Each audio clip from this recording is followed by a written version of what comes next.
Okey, Assalamualaikum warahmatullahi wabarakatuh. Hello. Arif. Farid ID, macam mana Hello. sekarang okey? Ya, saya. Okey. Ali Farhan. Dia. Ali Farhan ada? Ali Farhan ke mana? Saya tak pasti Ya, juga. ya, ada. Tapi itu ada Apa Faizal buat di situ tu? Ali Farhan, bos dia panggil. Siapa? Nanti dia kembali ya. Okey. Thank you Faizal. Hari ini kita ada penampilan khas lah. Okey, sebab hari ini Bos Hazan ataupun Tuan Hazan ada mesyuarat yang tak dapat dielakkan, alat teknikal kita dapat elakkan. Jadi saya akan mengganti Bos Hazan ataupun Tuan Hazan ni seberapa lama yang sampai dia siap lah. Kalau dia dapat settle dengan awal, kita akan sambung dengan Bos Hazan, dengan Tuan Hazan. Kalau tak, saya akan teruskan saya dan ada beberapa orang penampilan khas ke sana. Jadi saya Adha, Sekretariat Parlimen Belia. Untuk siapa yang tak kenal lah. Rasanya Amirul Zafran dengan Farid ID kenal kot? Ya, kenal. Kenal. Baru setakat ni daripada jawatan kuasa 8, Amirul Zafran seorang Ya, betul. Kawan-kawan yang lain mana Amirul? Dia orang ni dah masuk dah. Itu ID pun dah masuk dah. ID 08 pun dah masuk dah. Okey. Mana muka tak nampak masing-masing?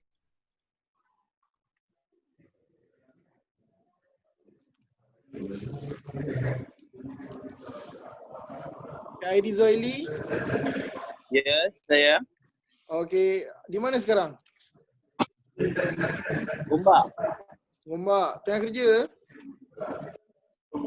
Video Bukan ada di rumah tapi ada di rumah. Oh. Tak nampak muka Kamera tak berapa elok. Oh, okey, tak apa. Sebab kamera ni phone kan. Okey, faham tak apa. Papa 18. King. Apa lagi? Ya saja dah. Ada mana tu? Sedang santai. Tapi lain lah, slow. Lain Di tak ada. rumah, di kampung. Okey, tak apa. Ndak ada edit video sikit. Oh, di video sikit. Ada kerja lah. Kerja. Okey. Tu anugerah belia tu. APBN. Oh, nama ada dalam list ni? Apa tuan? Nama ada dalam list ke? Ada. Oh, alhamdulillah, anugerah lagi. Orang penting Anugerah lagi. Tak adalah. Biasa-biasa je tuan. Kita teruskan untuk diskusi Parlimen Belia pada hari ini.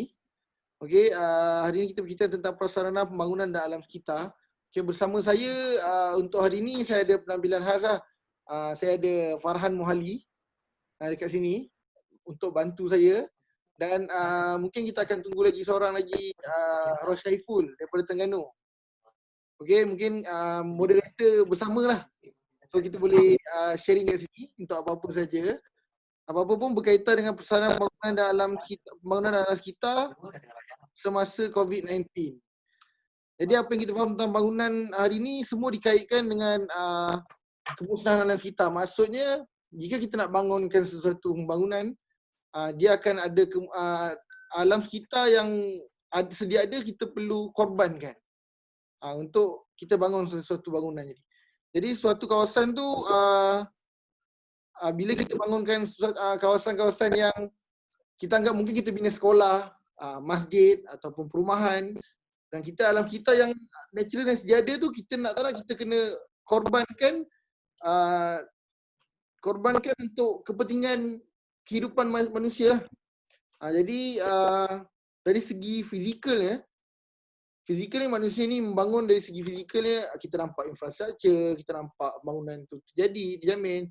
Tetapi dari segi kualiti hidup kita akan jadi semakin merosot lah. Okay, hari ni kita bincangkan, kita boleh mulakan dengan siapa untuk hari ni? Untuk berkongsikan pada hari ni. Boleh saya mulakan dengan Amirul Zafran, Kedah 03.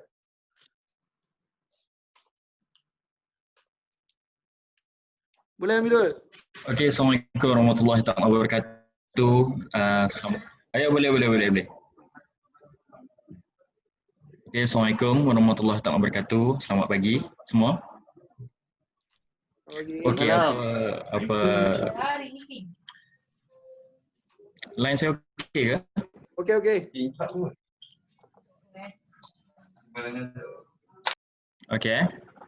Okey, apa yang saya ingin kongsikan tentang jawatan kuasa ini, saya juga bekerja dalam bidang ni, iaitu sebagai pembantu kepada Exco Kerja Raya, Alam Sekitar dan Pengairan dan Saliran, Tenaga serta infrastruktur. Dan di Kedah, apabila segala infrastruktur yang dibangunkan semuanya melibatkan pembangunan untuk anak-anak muda, macam kuartus-kuartus lama sebagainya, telah pun digazetkan sebagai ofis-ofis pejabat-pejabat belia untuk digunakan untuk sebagai hub-hub belia dekat situ. Hello? Ya, saya di sini. Teruskan. Sebab semua tak. Okey. Dan di Kedah juga diwujudkan satu program iaitu RTB, Rancangan Tebatan Banjir, untuk mengelakkan daripada berlakunya banjir-banjir kilat dan sebagainya. Sebab di Kedah ni, apabila setiap kali hujan, pasti akan berlakunya banjir disebabkan pengairan longkang, peparitan, saliran ni dia kebanyakannya tersumbat. Dan apabila berlakunya rancangan tebatan banjir ni, jadi pekan-pekan kecil yang sebagainya ni, dia dapat mengelakkan daripada banjir. Macam di kampung yang berdekatan dengan Tanjung Dawai, telah dilakukan penanaman semula pokok-pokok bagi mengelakkan kawasan-kawasan kampung yang berada di tepi pantai ni terhakis. Jadi saya cadangkan untuk lebih banyakkan untuk adakan program penanaman semula pokok-pokok bakau di pesisir laut dan sebagainya bagi mengelakkan berlakunya hakisan pantai. Okey. Jadi Amirul Zafran dalam persatuan ke untuk pergerakan tu, ataupun ada persatuan yang gerakkan sekali bersama dengan NGO-NGO kerajaan? Ya, saya ada gerakkan dengan AORUs untuk lakukan penanaman semula pokok-pokok berada di tepi-tepi pantai dan sebagainya, dan melakukan program mengutip sampah di pesisir pantai tu. So untuk program yang mengutip sampah dan ROUs ni, adakah dia berkala dari segi mingguan atau bulanan ya? Atau program tu buat masa ni kami baru lakukan secara inilah berfasa. Maksudnya kami baru buat untuk 2 kali baru. Buat di Pantai Merdeka dan di pantai-pantai di sekitar Langkawi.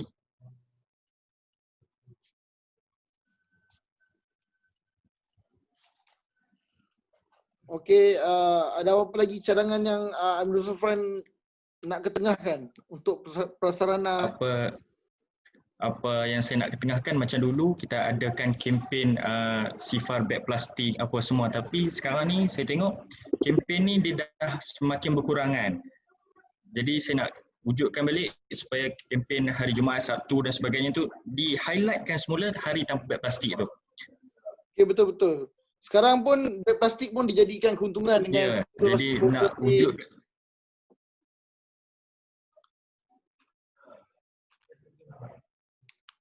So kita kena ketengahkan balik benda ni, cadangan. Betul.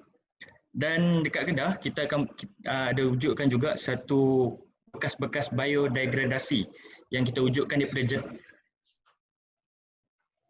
Dan di Kedah kita ada wujudkan daripada jerami padi, sebab Kedah kan negeri jelapang padi.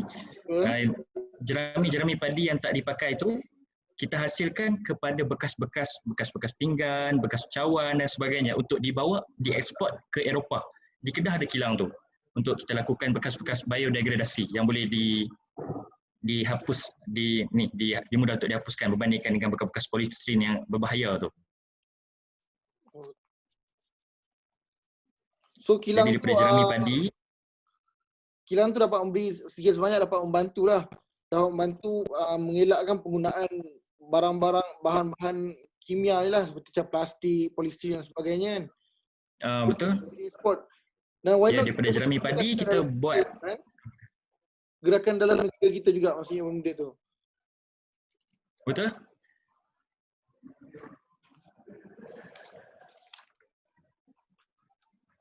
So sekarang menurut Zafran, dekat Kedah, kita memang tahu Kedah memang penuh dengan negeri lapang padi. So selain daripada kilang kita gunakan untuk membuat bekas-bekas untuk hasilkan cawan, pinggan sebagainya, apa lagi yang ada dekat Kedah yang dapat membantu dari segi pembangunan alam sekitar?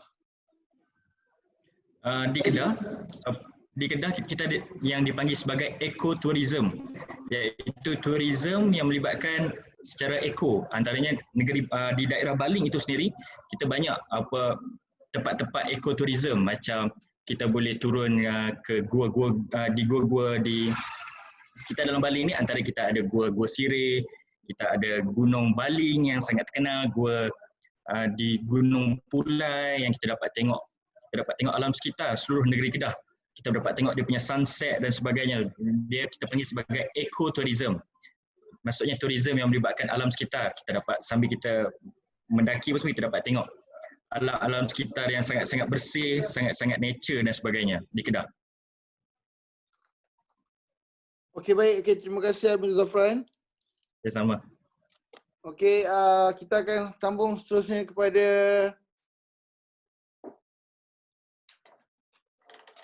Eja Shariza. Okay, Eja Shariza.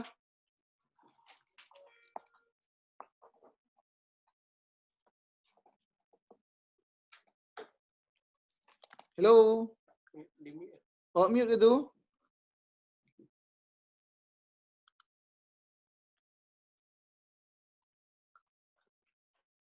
Tak dengar suara.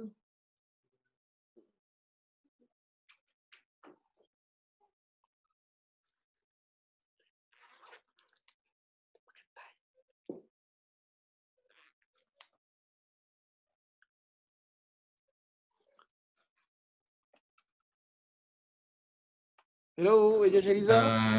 Eja tutup mic tu. Eja mute mic tu. Okay. Bagi next dulu boleh ke? Apa? Saya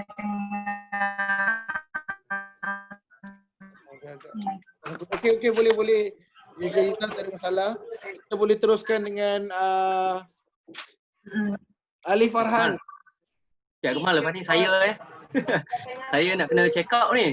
Okey. Lepas ni saya Boleh. Alright. Okay. Ali Farhan, ready Ali Farhan?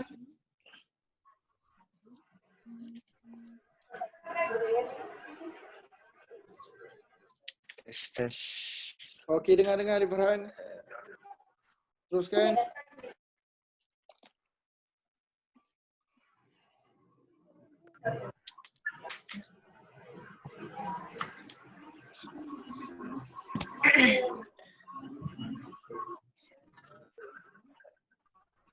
Okey, Ali Farhan, boleh tak? Kalau tak boleh, kita bagi kepada kawan yang nak kena check out ni, pada Farid ID.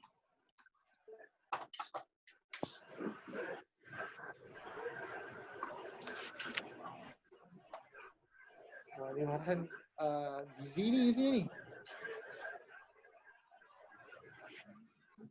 Time macam sangkut. Saya rasa sebab dia pakai phone lah, Cik Kemal. Okey, tak apa. Kita teruskan kepada Farid ID lah. Boleh Ali Farhan? Okay, boleh. Okey, go. Okey, Freddy. Okey, go. Baik, soalan yang sama Cik Akmal ataupun boleh bawa usul sendiri? Boleh, tak kisah usul macam mana pun. Boleh juga tapi yang pertama sekali bismillahirrahmanirrahim. Assalamualaikum semua. Terima kasih untuk sesi kita hari ini. Cumanya saya menjawab dululah apa yang ditanya oleh Cik Akmal semasa tadi kan. Sebab kita biarlah dalam masa sama kita membangunkan pembangunan prasarana, projek-projek pembangunan. Tapi dalam masa yang sama kita perlu juga mengekalkan ekosistem kita yang dah sedia ada lah, alam sekitar dan sebagainya. Cumanya saya nak kata kalau benda ni dia bukanlah salah satu usaha daripada satu pihak saja. Kita katalah pihak kerajaan kenal itu ini. Tapi dalam masa sama rakyat Malaysia juga perlu peka dalam isu ni sebab kalau boleh kita nak sedarkan rakyat Malaysia kita bahawa menjaga kepentingan menjaga alam sekitar itu penting. Sebab kalau kita tengok negara-negara majulah terutamanya rakyat mereka sendiri sedar mengenai kepentingan menjaga alam sekitar sebab kita bukan guna untuk kita saja. Kita guna untuk anak cucu kita untuk apa yang mewarisi apa yang kita guna sekarang. Jadi bagi saya kepentingan untuk penanaman semula, mengekalkan alam sekitar itu sangat penting. Okey. Sampai situ dululah untuk jawapan yang soalan tadi kan. Pendapat Farid Aidi lah saya nak tanya. Macam mana kita nak beri penekanan kepada masyarakat dan rakyat Malaysia ni tentang kepentingan yang seperti itu? Okay, sebab macam yang kita dapat tahu kalau di kampung saya lah, ni berdasarkan pengalaman saya di kampung saya, kita ni lebih mahu menjual tanah kita untuk dijadikan kawasan kilang dan perindustrian, lebih menguntungkan berbanding kita hidupkan kebun, kita naikkan pertanian, dia lebih ke arah macam tu untuk menguntungkan. Jadi nak letak penekanan ataupun nak menyemai dalam rasa jalan jiwa ni untuk rasa kepentingannya penanaman semula, ekosistem semua ni, apa pendapat Farid Aidi? Macam mana kita nak tekankan? Pendapat saya betul. Sebab dalam usaha kita ni, sebab betul lah semua orang kalau tipu lah kalau kata tak tengok kepada apa keuntungan, duit dan sebagainya kan. Cumanya itulah macam mana saya kata tadi, ianya melibatkan kesedaran sendiri. Cuma kalau nak kata cara macam mana kita nak sedarkan tu, sebab dia macam ni Cik Akmal, dia macam kos lepas lah. Kalau kita nak pembangunan, kita akan korbankan alam sekitar. Kalau kita nak alam sekitar, kita korbankan pembangunan kan. So kita kena pilih salah satu. Kan. Jadinya bila kita terpaksa pilih, okey kalau katalah kita nak ambil pembangunan, tapi dalam masa sama janganlah semua kawasan-kawasan hutan tu kita terus sebang kan. Perlu adalah yang kita simpan, perlu adalah yang kita jaga supaya kelestarian alam sekitar tu dikekalkan. Dan dalam masa yang sama macam mana kita nak sedarkan masyarakat ni, bagi pandangan saya salah satunya kempen lah macam biasa. Yang kedua, saya rasa ini menyedarkan masyarakat juga, kita mengenakan denda. Sebab kalau kadang-kadang masyarakat Malaysia macam kita, contoh buang sampah macam relax je, tak ada apa-apa tindakan, tak ada denda kan. Saya rasa melalui undang-undang dan peraturan yang ketat, kita bagi denda, kita kenakan compound dan sebagainya, ini juga dapat menyedarkan rakyat Malaysia juga. Sebab kita kalau nak spend duit untuk bayar denda memang kita tak nak lah kan. Kalau kata kena saman pun, kita pun berfikir-fikir kan kalau nak buat kesalahan sebelum kita kena saman. So selain daripada kempen, selain pada memberi kesedaran melalui social media dan sebagainya, saya rasa compound dan denda merupakan salah satu perkara yang boleh dititik beratkan dalam penjagaan alam sekitar ni. Okey, berdasarkan research yang saya pernah buat lah, maksudnya jika sesuatu perumahan ingin dibangunkan, jika suatu perumahan ingin dibangunkan, kebesaran daripada total tanah tu 10% perlu dijadikan landscape, perlu dijadikan padang. Maksudnya perlu dijadikan tempat yang ada tumbuh-tumbuhan, ada pokok itu dalam keadaan landscape lah, dan tidak boleh dijadikan semua total untuk dijadikan rumah. Tetapi ramai juga yang melanggar syarat-syarat yang ditetapkan dengan pemikiran yang denda itu kita boleh bayar sebab mereka mampu. Jadi kalau kita nak kenakan compound ni, zaman sekarang duit bagi mereka mudah. Kalau diorang boleh naikkan macam-macam pembangunan, naikkan perumahan yang berstatus tinggi, yang perumahan yang ada sekali buat taman perumahan tu ada 200 atau 300 biji rumah.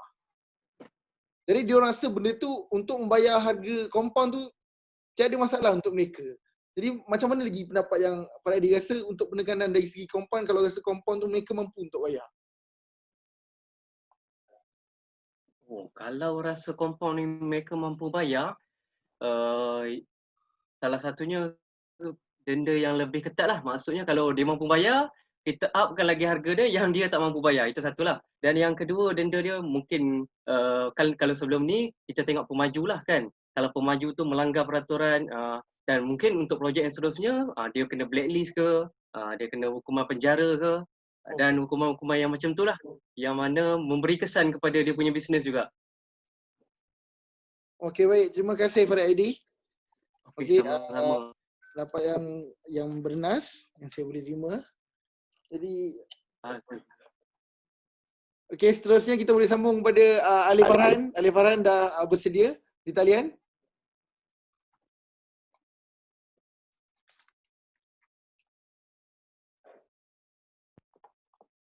Tak dengar suara ni. Suara tak dengar Ali Farhan. Tanggal earphone, kena tanggal earphone. Cuba earphone awak je. Tanggal earphone, tak boleh pakai earphone. Buka earphone. Takut dia tengah.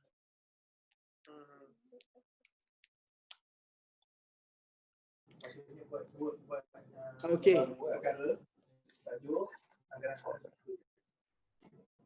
Tes. Okey. Tes. Tes. Okey, boleh dengar. Ya.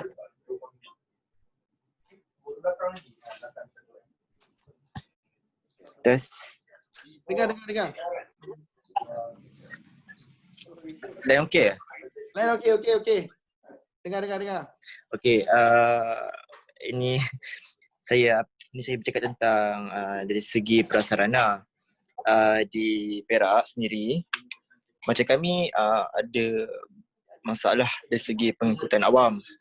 Misalnya macam pengangkutan bas di luar bandar.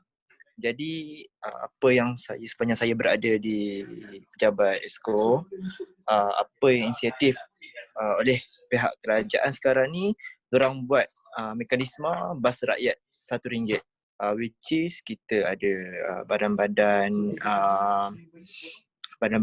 syarikat yang willing untuk menjadi capital, dan kita ada satu syarikat yang menjadi sistem lah dari segi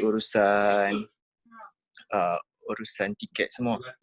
So apa yang saya nampak, kerajaan negeri Perak menjadikan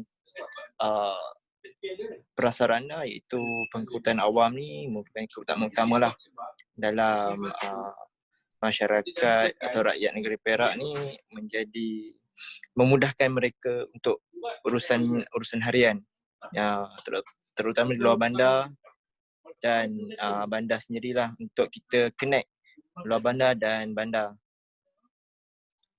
Itu je. RM1 tu, adakah kita boleh Tak dengar suara. hello Hello. Alif, dengar tak suara saya? Kurang jelas. Okey, nak tanya Alif. Kalau RM1 tu, adakah memang kita boleh pusing satu perak tu? Dengan bas RM1 tu kita boleh pusing satu perak dengan kita kalau ikutkan di kerajaan negeri Perak, kita ada satu subsidi which is memang RM1 kan ditanggung oleh rakyat. Okey. Hilang betul. Hilang dah. Terkeluar. Okey, Ali Farhan terputus talian. Jadi boleh kita sambung kepada orang seterusnya? Ali Farhan. Okey, kita terus pada Eja Syariza. Eja Syariza ada di talian?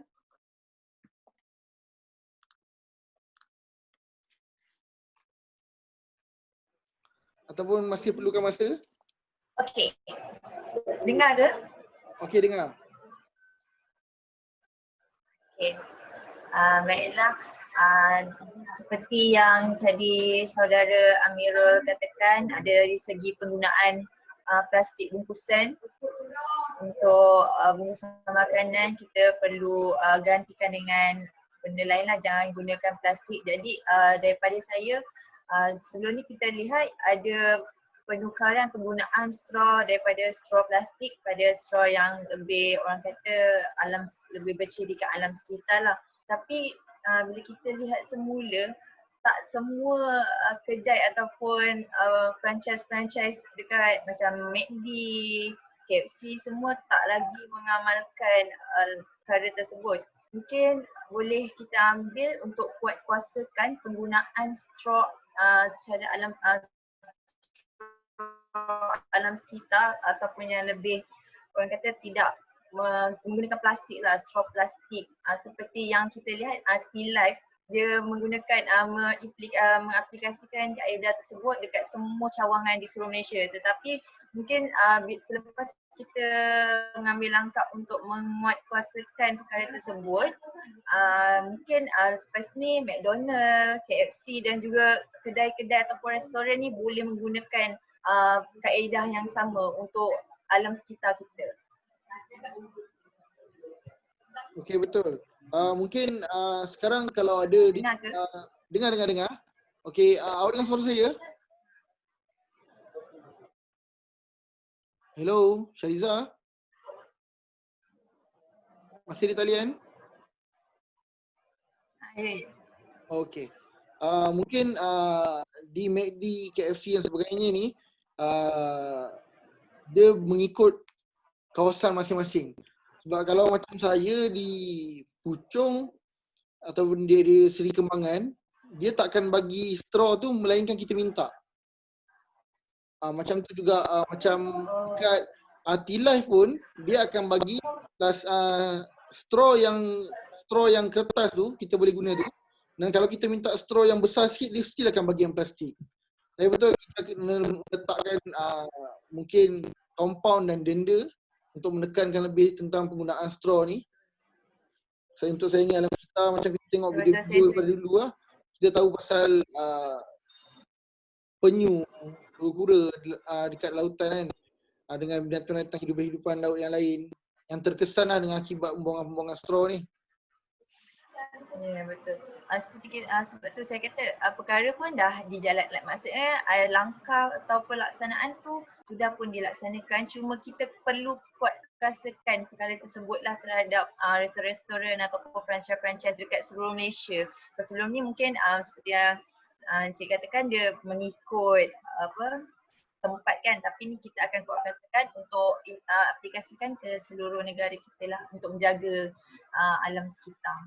Okey, pada pendapat Syariza, penekanan ataupun kempen yang kita telah lakukan hanya perlu dikuatkuasakan, ataupun dengan kata lain, adakah kuatkuasakan ni dengan kita meletakkan satu akta kepada mereka, ataupun kita meletakkan suatu macam yang tadi kita bincang dengan Farid Aidi, yang mengatakan kita kena letakkan blacklist. Sebab kita akan tahu ada company-company yang besar ni, macam saya cakap tadi, mereka mampu untuk membayar. Mereka mampu untuk bayar setakat compound, dan kalau mereka hold bayaran pun, dan pada hujung-hujung tahun biasanya ada 50% bayaran untuk denda. Jadi macam mana penekanannya Pak Syariza? Okey, seperti yang saya kan, untuk memperbanyakkan kempen perlu juga dilaksanakan, tetapi penguatkuasaan, orang kata kalau denda tu rasa terbeban ataupun kena bayar, sebab itulah macam kena ikut apa yang diarahkan supaya tidak dikenakan denda ataupun sebarang pembayaran. Kalau mereka tidak melanggar ataupun kita dah tetapkan jangan ada penggunaan straw plastik dan sebagainya, tetapi bila mereka melanggar, itu yang kena denda. Dan mungkin perkara ini boleh dilaksanakan secara berperingkat, sebab kita pun faham tidak semua syarikat ataupun tak semua syarikat besar mampu untuk melaksanakan straw ataupun provide straw alam sekitar kepada semua orang. Tetapi perkara ni kalau tidak dilaksanakan ataupun dikuatkuasakan, sampai bila kita nak ada kesedaran tentang pentingnya untuk menjaga alam sekitar. Okey, macam seperti yang kita semua maklum, sebelum ni kita akan terima tentang larangan merokok di kedai makan ataupun di tempat awam. Jadi pada awalnya kempen dilaksanakan, semua orang-orang yang merokok dan smoking ni semua anggap benda tu biasa. Jadi dalam masa 6 bulan yang diberikan, kita akan katakan dalam 6 bulan kita akan laksanakan. Jadi mereka buat seperti biasa, jadi tak ada apa-apa. Tapi pada tarikh yang tersebut baru ada pihak berkuasa dari segi mungkin penguatkuasa tempatan, mungkin PDRM sendiri akan turun untuk mantau siapa yang merokok di dalam premis makanan lah. Jadi kat situ kita nampak yang rakyat ni akan lebih takut, akan lebih risau. Sebab kena di tempat awam dan compound terus dikeluarkan. Jadi adakah kita kena buat macam tu untuk kedai-kedai yang masih lagi degil lah?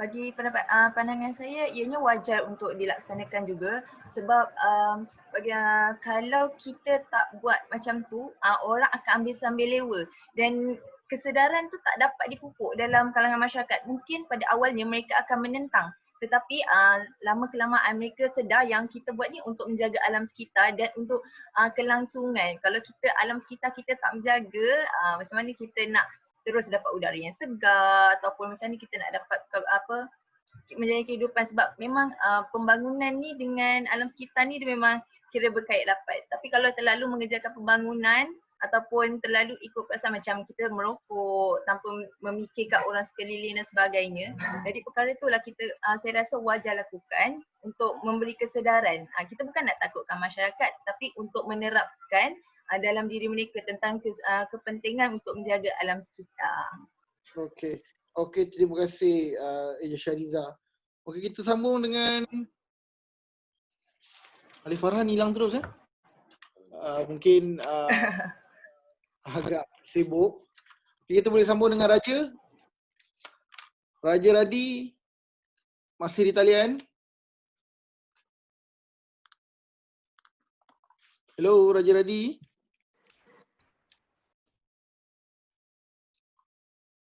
Hello. Tak nampak Hello, muka sini tadi. ada.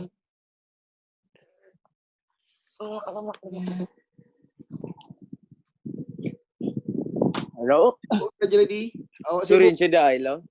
Hello. Kena call. Sorry. Hello. Okay. Okey Raja Radi, dalam jawatan kuasa 8 betul? Prasarana pembangunan dalam Betul? Okey, Ya, ada betul. untuk usul ni untuk kali ni, apa yang ingin awak bawakan daripada Sabah mungkin? Saya cuma bagi penambahan dengan usul yang dibawa oleh Amirul tadi yang berkaitan dengan dia punya jelapang padi tu. Di Sabah ada satu program yang dinamakan sebagai Heart of Borneo. Program ni sudah berlangsung daripada tahun 2007 yang dijalankan oleh Jabatan Perhutanan Negeri Sabah, di mana sejak 2007 sampai 2012 program ni macam mana mau explain? Subhanallah. Loh? Saya di sini, saya masih Lain. Program ni dia membuat satu macam mana pasu organik yang membolehkan setiap sekolah di daerah Sandakan menggalakkan kanak-kanak anak-anak kecil. Lain tolong baik kerjasama lain. Aduh, kenapa kau stuck? pasu organik, ya saya faham. Pasu organik dengan anak-anak Okey. terapkanlah dalam diri diorang untuk penanaman. Tanaman, sebab di Sabah ni dia lebih kurang dalam 75% lagi masih ada yang virgin forest yang belum diteroka daripada oleh orang. Ini yang benda ni perlu dipertahankan. Dia boleh jadikan sebagai satu sub ekonomi kepada negeri Sabah. Di bagian selatan negeri Sabah ni adalah tempat pelancongan yang boleh lain telefon. Saya dengar. Saya di sini. Raja? Betul-betul sudah. Kawan-kawan lain ada yang boleh bantu Raja ke untuk sampaikan apa hasrat hati dia? Siang kawan kita di Sabah. Saya rasa dia sendiri kena sampaikan benda tu. Tu nampak susah sangat nak sampai tu. Jauh Sabah. Jauh sampai. Okey, saya di sini bersama Sebab dia daripada Borneo, so dia sendiri kena sampaikan. betul. Kita pun tak faham keadaan di sana, betul? Okey, terputus. Kami semua Semenanjung. So dia sendiri kena sampaikan. Setuju? Bersama saya di sini saya ada Farhan Muali. Okey, mungkin dia ada apa-apa yang bersama saya untuk jadi moderator ni. Mungkin dia boleh sampaikan apa yang pendapat dia tentang prasarana bangunan dalam sekitar. Okay, Assalamualaikum warahmatullahi wabarakatuh. Terima kasih kepada Encik Adha. Kalau tak tadi saya menjadi bidang terjun. Dia tak ada selfie. Dia tak ada. Macam ni lah. Sebab Encik Azad sebelum ni ada apa sidang-sidang sebelum ni, sesi sebelum ni. Encik Adha Encik Azad yang akan lead kan, tapi kali ni Encik Adha yang jadi moderator. So apa saya dapat nak kongsi tentang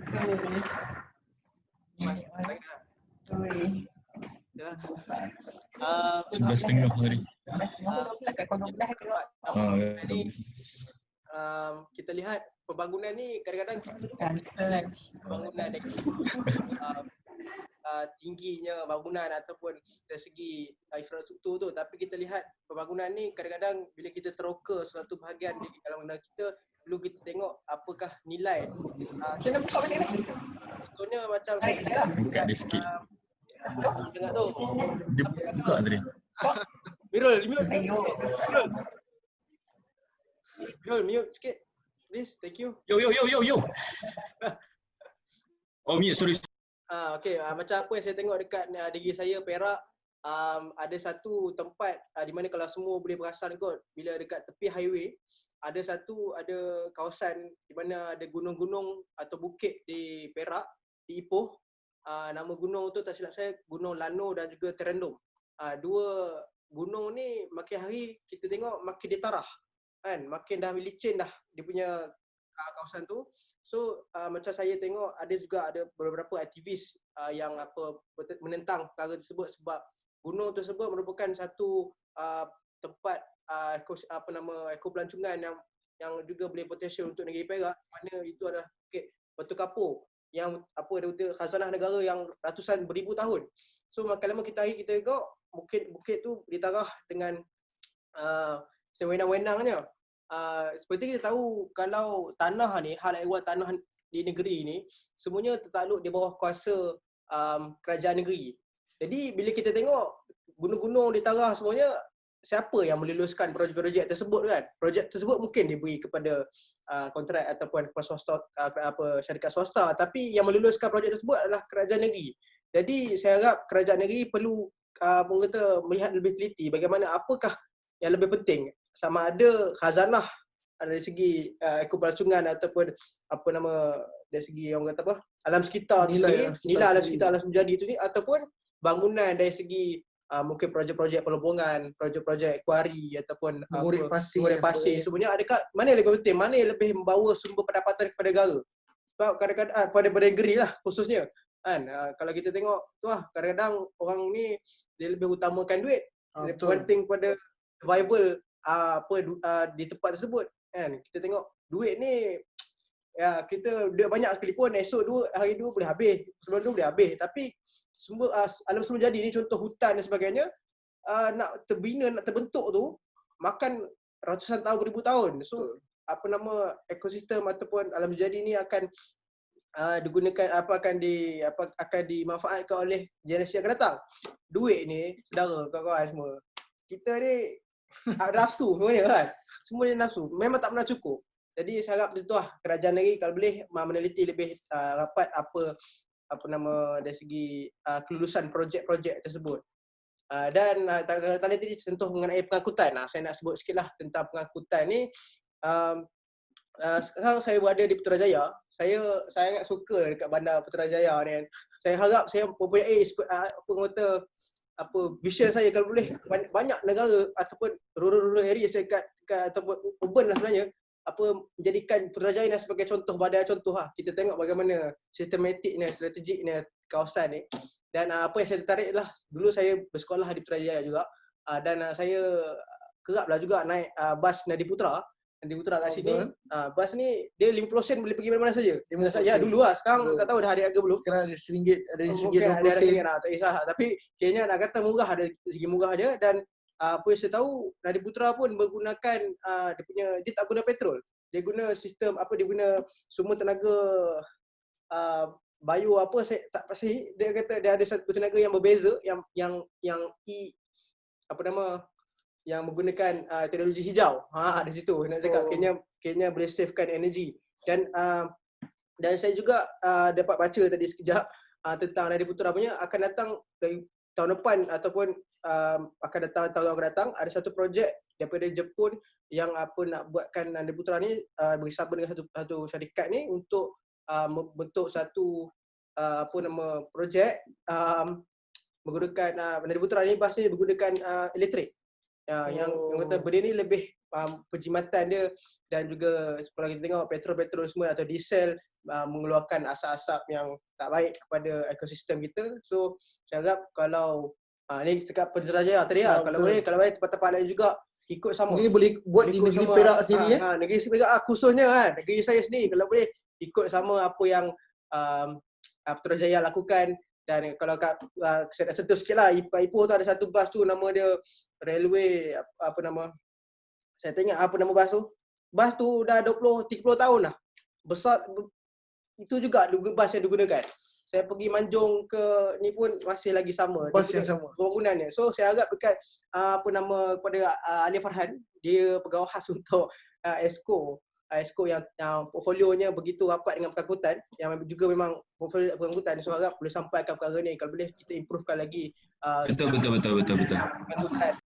sistem pengangkutan di negeri Perak. Itu dia. Saya paling membeli Perak, so saya kena cakap pasal Perak. Itu dia. Okey, itu yang ingin disampaikan oleh Farhan. Didi Zaili. Ada siapa lagi masuk? Didi Zaili.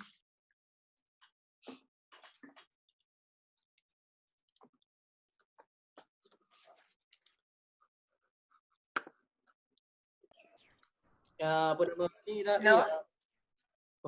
Okey, hello Eja Syariza, ada apa-apa penambahan? Saya nak sampaikan apa yang tadi Raja nak cakap. Okey. Boleh teruskan? Tanya ke?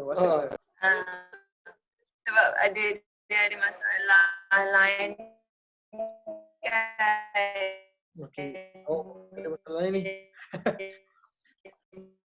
Gitu je. Dia kata, dekat Sabah ni ada satu projek yang dikenalkan sejak tahun 2007 di mana projek tu diberi nama Heart of Project Heart of Borneo. Dengar apa? Saya dengar. Heart. Oh, Heart. Heart of Borneo. Heart of Borneo. Jadi dia diwujudkan sejak tahun 2007 dilaksanakan. Heart of Borneo ni dia sebelum ni kalau kita tanam anak pokok kan kita pakai plastik bag warna hitam tu, polybag tu. Jadi program Heart of Borneo ni adalah hasil daripada sekumpulan pelajar praktikal. Dia wujudkan pasu bunga yang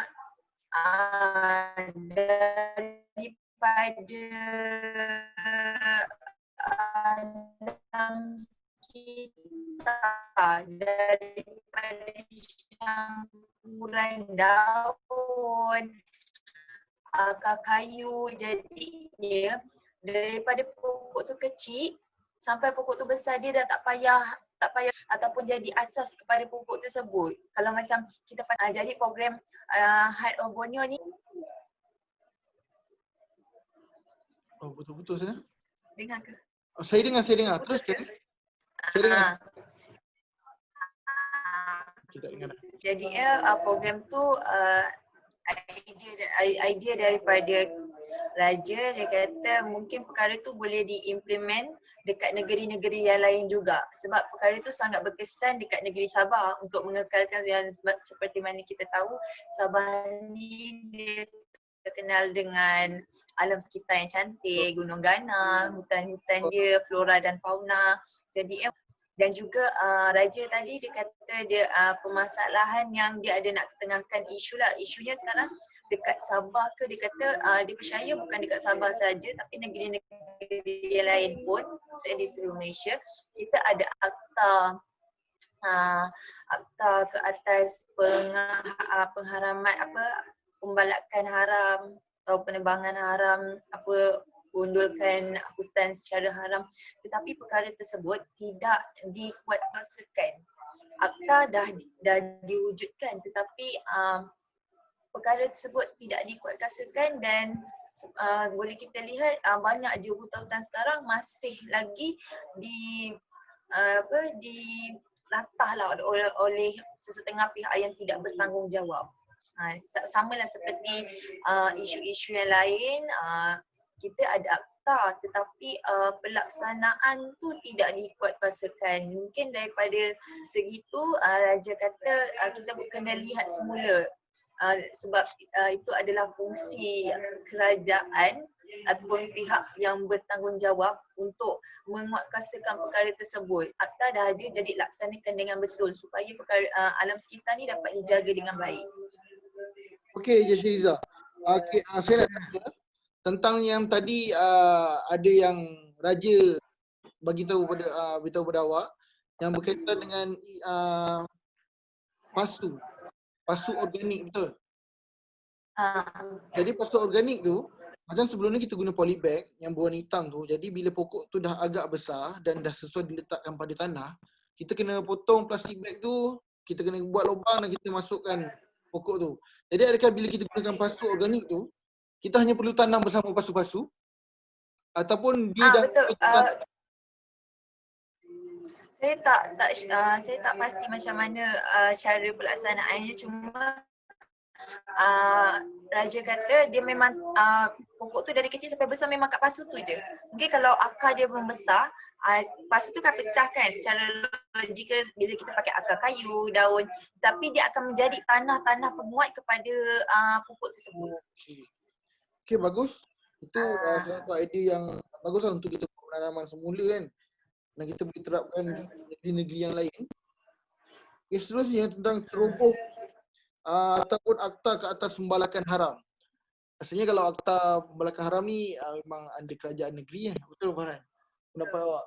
Betul. Macam mana? Sebab kita tahu memang kalau kat Sabah ni ramai juga orang-orang yang kita panggil kat sana, panggil orang-orang kaya lah.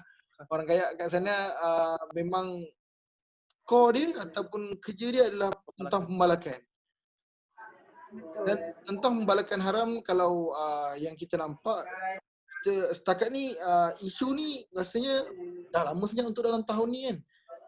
Tak dengar lagi, mungkin di kaca TV, di radio kita agak tak dengar. Tapi benda ni kita akan cuba angkatlah, kita akan bawa kepada kementerian dan kita akan cuba sampaikanlah suara daripada Sabah ni tentang pembalakan haram. Tentang isu ceroboh tanah. Seperti yang kita semua tahu, tentang pencerobohan tanah ni adalah kalau dekat di Semenanjung lah, macam kita tahu pencerobohan adalah tentang hutan-hutan simpan ataupun hutan-hutan kita panggil hutan lipo, kita panggil hutan yang menjadi macam ekotourism lah, macam yang seperti yang saudara siapa cakap tadi?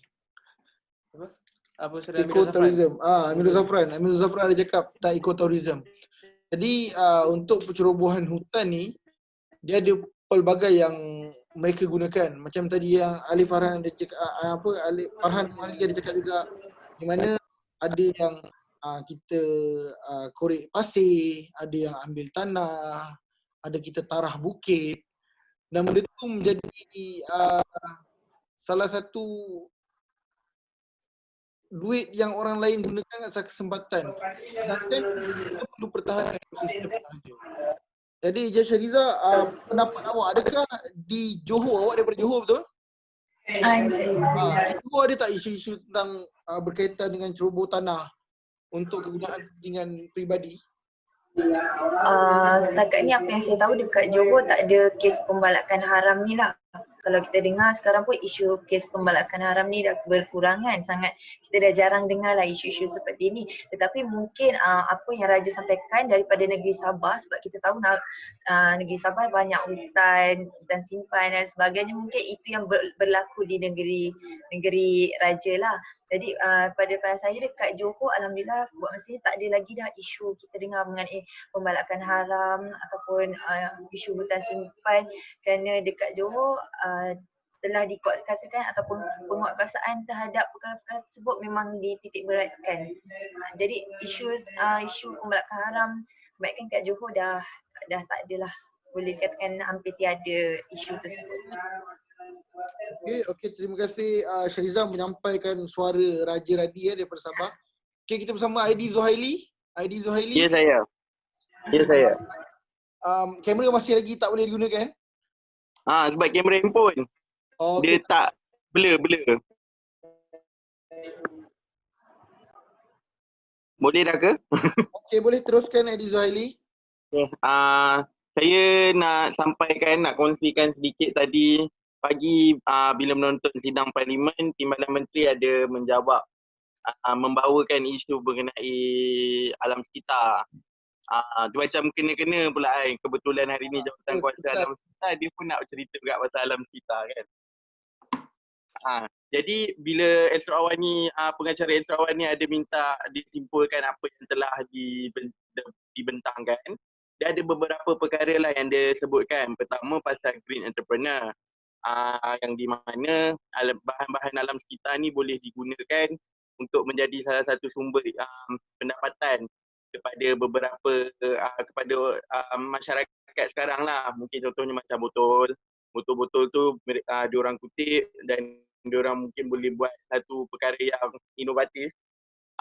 Contohnya macam idea Raja tadi, mungkin kita boleh jadikan dia sebagai tempat pasu bunga yang bergantung. Kalau kita biasa tengok lah kan, kalau kita letak dekat tepi-tepi rumah ke apa, kita akan nampak macam, kalau ada yang kreatif tu dia akan letakkan pasu bunga yang terbalik, botol air yang terbalik, lepas tu dia boleh buat susun jadi pasu bunga. Maksudnya jadi air dia tu akan secara automatically jatuh daripada atas ke bawah. Sebenarnya ada beberapa tingkat lah menggunakan botol air. So itu boleh dijadikan sebagai salah satu produk untuk green entrepreneur buat lah. Lepas tu ada juga YB Menteri bercerita mengenai duta belia yang apa yang CASA ingin lakukan, Kementerian Air dan Alam Sekitar ingin lakukan. Mereka akan lakukan roadshow ke universiti untuk jadikan pelajar-pelajar IPT ni, belia-belia ni sebagai pemangkin untuk melaksanakan green lifestyle. Green lifestyle ataupun bahasa Melayu dia gaya hidup hijau. Sebab kita tengok gaya hidup hijau di Malaysia ni sangat berkurangan. Contohnya orang kita ni dia macam tak kisah pun pasal alam sekitar. Kalau botol tu kalau ada apa panggil tu, tong sampah warna-warni yang ada warna biru, coklat, kuning dan hijau Betul. Yang asingkan plastik, kaca dengan besi, aluminium. So jadi orang kita ni macam tak ambil kisah pun, dia main bantai je buang kan. Jadi green lifestyle kita sangat berkurangan. Jadi kalau kat rumah sendiri pun kita walaupun dah ada akta yang telah dikuatkuasakan oleh KPKT untuk asingkan yang basah dengan tak basah pun, benda tu pun tak settle lagi. Jadi KASA fokuskan, targetkan golongan muda macam kita ni untuk ahli parlimen belia.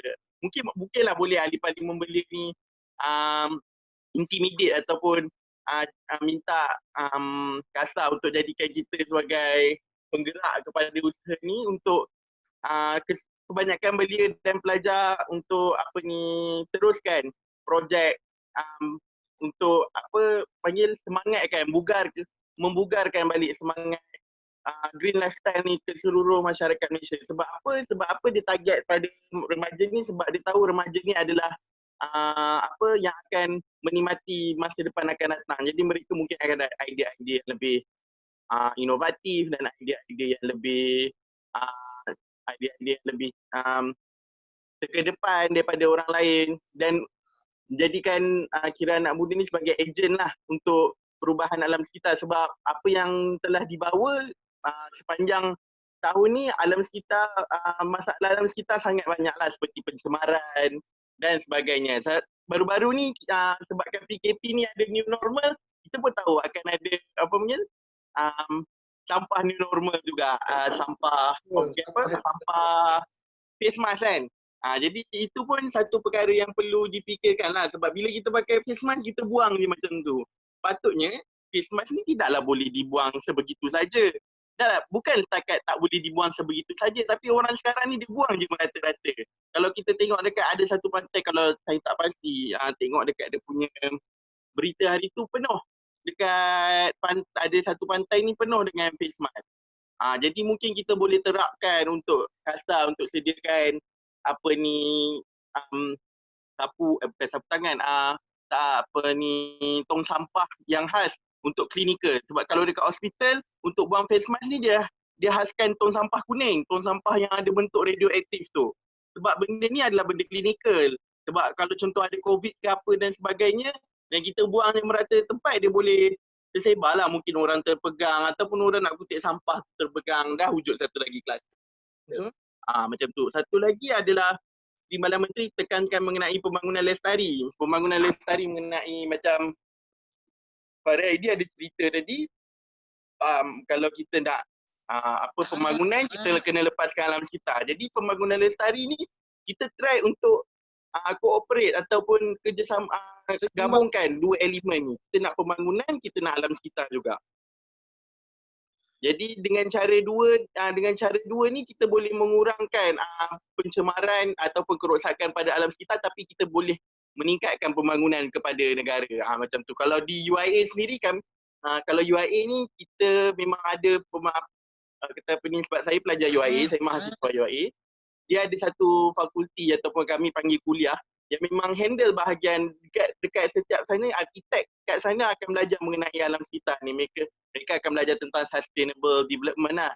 Sebab apa-apa elemen yang diorang buat, untuk diorang dapatkan markah yang bagus, diorang mesti masukkan pasal alam sekitar. Kalau tidak, projek diorang kira macam nal lah ataupun tak berjaya lah. Macam tu. Itu tiga perkara yang saya kupas daripada Timbalan Menteri sendiri, Datuk Dr. Mazrizal. Okey, saya nak tanya Aidil Zuhaili apa yang faham tentang pembangunan lestari yang kita seimbangkan? Macam yang sefaham saya, andai kata atas syarat tanah tu adalah syarat pertanian. Okey, kita nak bina rumah, dalam masa sama kita nak mengekalkan. Tapi pejabat tanah telah menetapkan di mana 1/6 daripada tanah tersebut hanya boleh dibuat rumah adalah 1/6 daripada tanah tersebut. Tapi kita masih lagi boleh ubah syarat ke atas tanah tersebut. Jadi macam mana kita nak menerapkan atau memberi kesedaran untuk membangun lestari pada pendapat idea? Faham? Saya rasa pembangunan lestari ni tidak begitu digemari kerana pembangunan lestari ni dikirakan sebagai satu perkara yang mahal dan tidak popular lah, tidak efektif untuk satu pembangun developer untuk lakukan di kawasan perumahan. Itu yang boleh kita tengok. Macam Cik Adhal sendiri cakap lah, memang banyak taman perumahan yang diorang akan sediakan, patutnya ada tanaman, diorang patutnya ada landscape architecture, diorang patutnya ada giliran yang menyediakan banyak pokok, tapi diorang tak buat. Sebab apa? Saya rasa salah satu perkaranya adalah mengenai laporan alam sekitar yang terlampau longgar ataupun terlampau kurang implementasinya. Sepatutnya setiap developer perlu hantar laporan alam sekitar kepada Jabatan Alam Sekitar JAS untuk lakukan tu. Sepatutnya Jabatan Alam Sekitar perlu ambil serius ataupun ketatkan lagi beberapa perkara di dalam laporan alam sekitar tu untuk membenarkan untuk menjadi salah satu perkara yang meluluskan projek pembangunan tu. Kalau ada perkara-perkara ni barulah JAS bagi, dan JAS pun kena buat apa ni panggil sentiasa pemantauan terhadap pembangun-pembangun yang tidak mengendahkan mengenai pembangunan alam sekitar dan beberapa syarat yang macam Encik Adha sendiri cakapkan tu lah.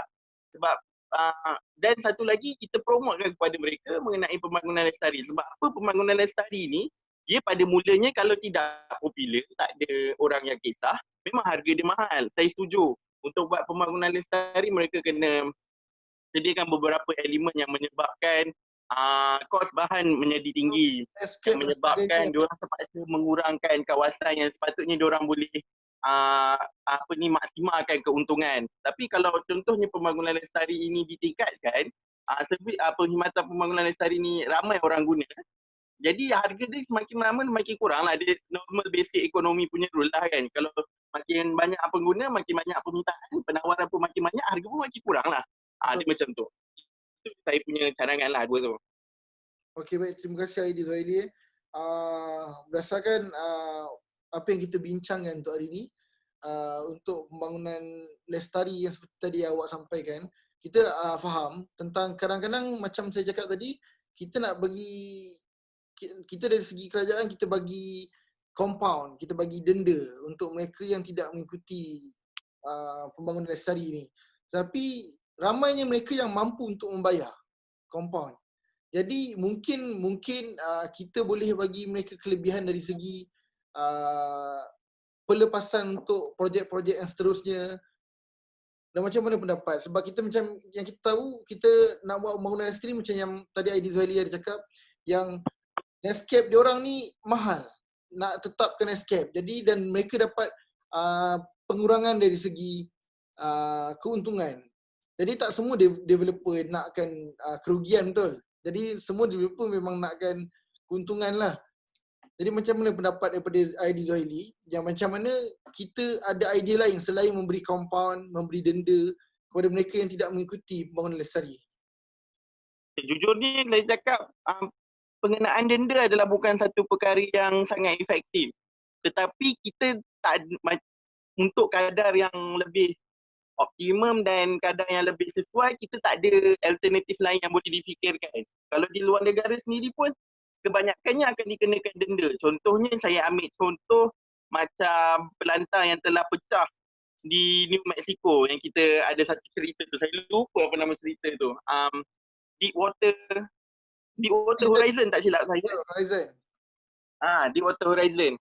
Akhirnya bila ICJ buat ICJ, saya tak pasti ICJ ataupun mahkamah di US. Last sekali pusing, diorang sendiri akan dikenakan compound juga. Macam tu dekat Malaysia ni. Kalau kita kenakan selain itulah kita ada cukai karbon, kita ada cukai apa lagi? Kita ada cukai pelepasan bahan pencemar. Banyak lagi sebab apa kata kita letakkan cukai ni je yang boleh menghalang ni sebab secara ekonominya kalau tinggi cara kita potong keuntungan tu, jadi mereka makin takutlah. Cara yang terbaik yang saya boleh nampak kalau nak guna sistem denda dan compound ni adalah tingkatkan denda dan compound pada tahap yang diorang pada tahap company ni tak rasa benda ni berbaloi lah untuk dilanggar. Betul. Maksudnya kita kalau dulu compound lah, contoh saya ambil contoh compound cukai karbon, kalau setiap pelepasan something hati ni mungkin dalam 20%. Kita letak kalau pada satu harga yang lebih tinggi. Contohnya kalau terlepas ni kita mungkin kenakan compound sebanyak 10 juta. Kita letakkan 15 juta. Projek dia pun harga lebih kurang macam tu. Dia orang takut lah sebenarnya. Apa yang saya nampak di saya cuba nak buat model relatif dengan negara-negara yang maju dan mempunyai sistem alam sekitar pembangunan lestari yang baik seperti Jerman. Tapi mereka sendiri memang kenakan compound. Memang mereka kenakan compound tapi compound mereka compound mereka tidak terlampau efektif kerana apa yang mereka lakukan, pembangunan yang mereka lakukan tu sudah cukup efektif. Sebab mereka sendiri sedar tentang pembangunan alam sekitar ni. Jadi mereka memang betul-betul pembangunan mereka bukanlah untuk mencari RM1, tapi diorang pun akan mencari tentang sustainable development sebab mereka tahu tentang apa yang berlaku pada masa depan. Dan saya rasa selain daripada denda compound tu adalah kita menjurus kepada pendidikan kepada pembangun atau developer rumah yang kurang cakna mengenai pembangunan lestari lah. Sebab mereka rasa itulah rasanya masalah tentang orang yang berada di dalam negara membangun. Mereka sekarang ni terlampau tidak efektif, maksudnya mereka tidak mempunyai sistem yang lebih tegak. Mereka perlu memikirkan mengenai keuntungan pada masa ni, sebab kalau memikirkan perkara-perkara lain tu mereka perlu jadi efektif dahulu. Itu yang berada di negara kita lah, sebab negara kita pembangunan. Tapi kita didiklah untuk pembangun-pembangun ni untuk melakukan pembangunan lestari sedikit demi sedikit dengan benda yang sistem yang holistik lah. Maksudnya denda ada, kita sediakan, mungkin daripada denda tu sendiri kita boleh sedia melalui duit denda tu. Mungkin kalau dulu kita denda kalau diorang tak ikut. Sekarang denda tu kita gantikan kepada servis yang mungkin JAS boleh bagi, Jabatan Alam Sekitar boleh bagi untuk mereka lakukan sebagai perkhidmatan untuk melakukan pembangunan lestari. Mungkin mereka boleh upah arkitek yang dah biasa dengan eco development. Mungkin orang boleh upah tentang khidmat servis dan sebagainya lah. Melalui penggunaan denda itu sendiri, dan mungkin juga diorang boleh diri untuk melakukan pendidikan terhadap mungkin CSR dan sebagainya lah. Perkara tu kena holistik lah, yang menjamin supaya developer atau pembangun-pembangun di Malaysia ni untuk sentiasa untuk tingkatkan pembangunan lestari mereka.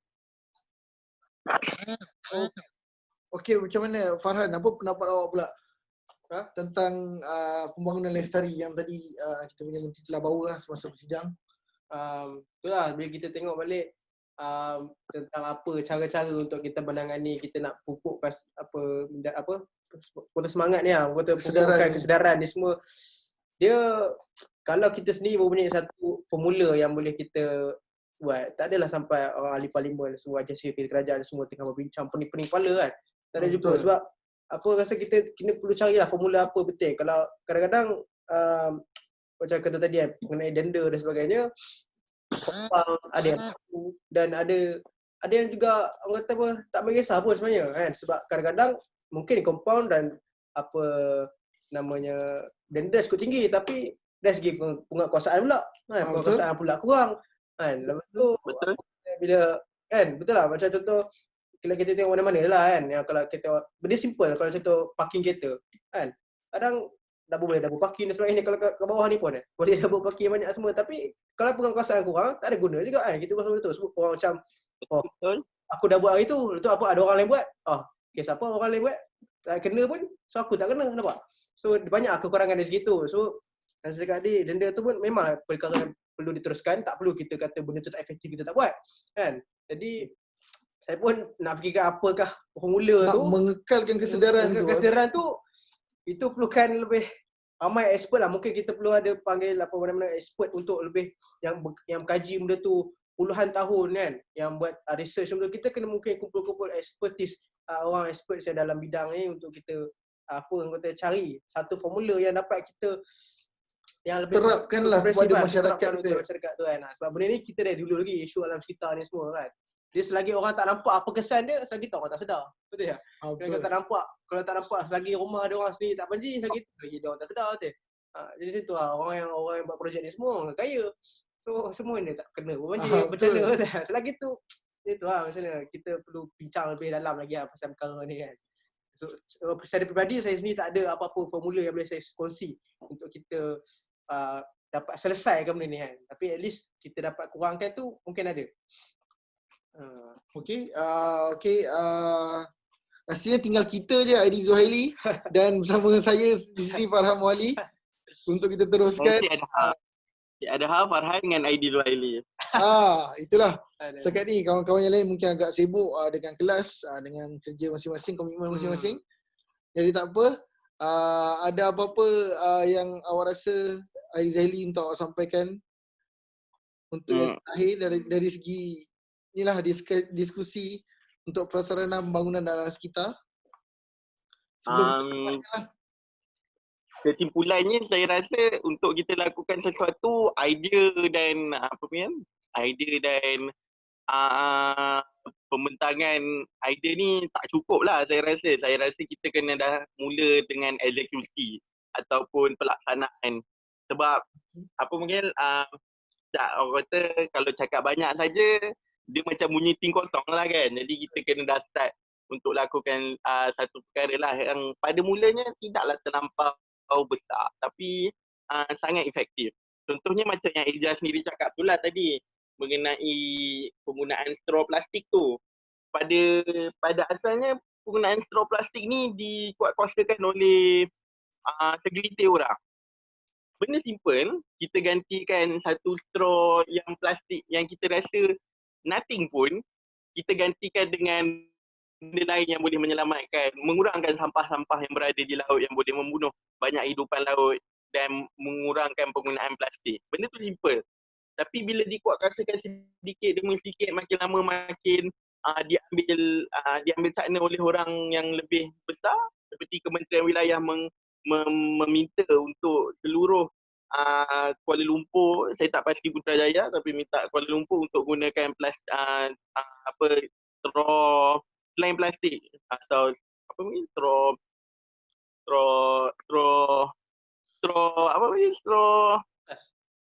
kertas. Astagfirullahalazim. Straw kertas dan sebagainya, ataupun macam McDonald's sekarang yang dah boleh sip je, boleh terus minum je daripada gelas, tak payah nak guna straw. Macam tu lah cara-cara macam tu. Kita kena start perkara-perkara yang kecil lah. Dan ada juga idea-idea yang kreatif seperti idea saudara Raja tadi mengenai Hope tadi, Heart of Borneo tadi mengenai bagaimana pokok tu sendiri kita mengurangkan penggunaan plastik hitam tu, sebab penggunaan plastik hitam tu sangat kejap, sangat bagi saya membazir lah, sebab dalam masa 10 hari kita dah tak guna benda tu, kita akan ganti dengan perkara yang baru. Jadi kalau kita tanam seperti apa yang dicadangkan oleh Heart of Borneo tu, saya rasa lebih sustainable lah, dan dia mengurangkan kos juga daripada segi yang sama. Betul lah. Idea mengenai, sebab saya rasa saya nampak kurang idea prasarana tadi, tapi saya nampak idea daripada Alif, saudara Alif tadi mengenai bas RM1 di Perak pun juga adalah kaedah yang efektif yang boleh dilakukan oleh seluruh negeri. Sebab saya nampak pengangkutan awam di seluruh negeri selain daripada Selangor dengan KL adalah sangat rendah. Kecuali Pening, bandar-bandar besar lah, Pening, JB okey lagi lah. Kalau contohnya kita pergi ke Kuala Terengganu, kita pergi ke Perlis, Kedah, dia agak berkurangan, tak banyak.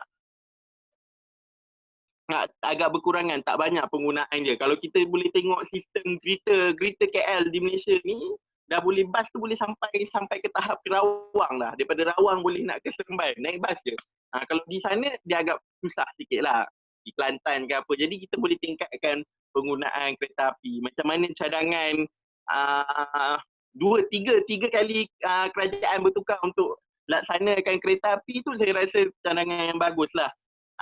Kita kena tingkatkan penggunaan pengangkutan. Sebab kalau di US ke di mana-mana ke, even yang paling di US ataupun di UK, dia punya sistem kereta api dia mereka sangat bagus. Kita patut laksanakan sistem kereta api ni sebab dia sendiri boleh membantu pada alam sekitar lah. Dan last sekali, poin-poin saya tu lah mengenai pembangunan lestari dan sebagainya. Peningkatan kepada pembangunan lestari, duta kepada belia-belia mengenai alam sekitar ni, kita perlu tingkatkan supaya kita ada masa depan yang lebih mampan ataupun sustainable terhadap alam sekitar. Makin lama dunia ni makin sakit, kita pun nak menuju ke akhirat. Jadi kalau kita tak jaga bumi ni elok-elok, mungkin bumi ni akan makin lagi cepatlah meninggal. Macam tu. Bumi meninggal, kita baru meninggal. Okey. Okey, last sekali apa kesimpulan yang awak boleh buat, Farhan Muali? Saya rasa yang saya setuju dengan kata apa Saudara ID tadi yang kata mengenai kita sembang banyak pun tak ada guna, baik kita execute kan. Tapi saya rasa perbincangan tentang idea-idea diskusi macam ni perlu diteruskan, sebab kadang-kadang mungkin kita punya sembang-sembang kita tapi tak jumpa juga apa macam mana formula penyelesaian dia, tapi lagi banyak kita berbincang, lagi banyak kita berdiskusi semua ni, mungkin satu hari nanti akan muncul idea-idea inovatif ni berpunca daripada perbincangan-perbincangan ni lah kan. So and then yang seterusnya saya nak cakap maknanya kita sendiri lah, kita bukan ada kuasa, kita bukan yang pegang apa agensi pun, kita pangkat yang besar pun tak ada, tapi kadang-kadang benda perkara macam ni kita kena mulakan dengan diri kita sendiri lah kan. Kalau benda simple tadi yang dari segi buang sampah ke kan, kita sendiri lah kita kena kontrol kita tak boleh kontrol orang lain, kita boleh kontrol diri sendiri. So kita sendiri yang kena mulakan, dan selain daripada kita gunakan juga apa-apa kapasiti yang kita boleh mampu. Contoh macam kita semua ahli parlimen belia, kita masing-masing kita boleh ada buat program dan sebagainya kan. Contoh kesedaran tadi, kita pun boleh lancarkan apa-apa yang event-event yang kecil-kecil. Even sekecil-sekil perkara pun benda tu boleh membantu dari segi kesedaran. Macam contoh nanti ni nak selitkan sikit iklan apa Parlimen Belia Perak pun kami akan ada satu projek dengan kerajaan negeri untuk penanaman semula kayu bakau, penanaman pokok bakau. Sebab ini pun antara hasrat daripada Duli Yang Mulia Seri Paduka Sultan Perak yang untuk 100,000 pokok bakau di Perak. So kami nanti akan bekerjasama dengan kerajaan negeri untuk menanam beberapa jangkaan sekarang ni dalam perancangan ada 1,000. Kami merancang untuk menanam 1,000. So itulah kini saya nak cakap tadi. Point dia adalah kita kita ni kena gunakan kapasiti yang kita ada untuk kita at least tahu buah semua, kita boleh sikit-sikit. Itu dia. So dalam pembangunan kita ni harap-harap anak cucu kita semua nanti akan masih lagi merasakan bumi yang masih merasakan udara yang segar kan. Okey, terima kasih kepada Farhan Mohali dan Aidi Zuhaili di penghujung diskusi kita ni. Okey, saya rasa sampai sini saja diskusi kita. Dan mungkin inilah yang paling awal yang kita pernah tamatkan lah setakat ni. Rasanya. Semua orang gili. Setakat ni tinggal kita berdua. Kita berdua. Farhan pun hilang. Ada Farhan. Farhan pun masih lagi dia tak gunakan aplikasi dia. Duduk bersama saya. Jadi saya rasa itu saja, dan saya akan terima semua cadangan ni, dan insyaAllah saya bersama tim sekretariat akan terus usahakanlah perjuangan. InsyaAllah sore ni kita akan ada kementerian-kementerian. Cik Azhar? Ya? Cik Azhar mana?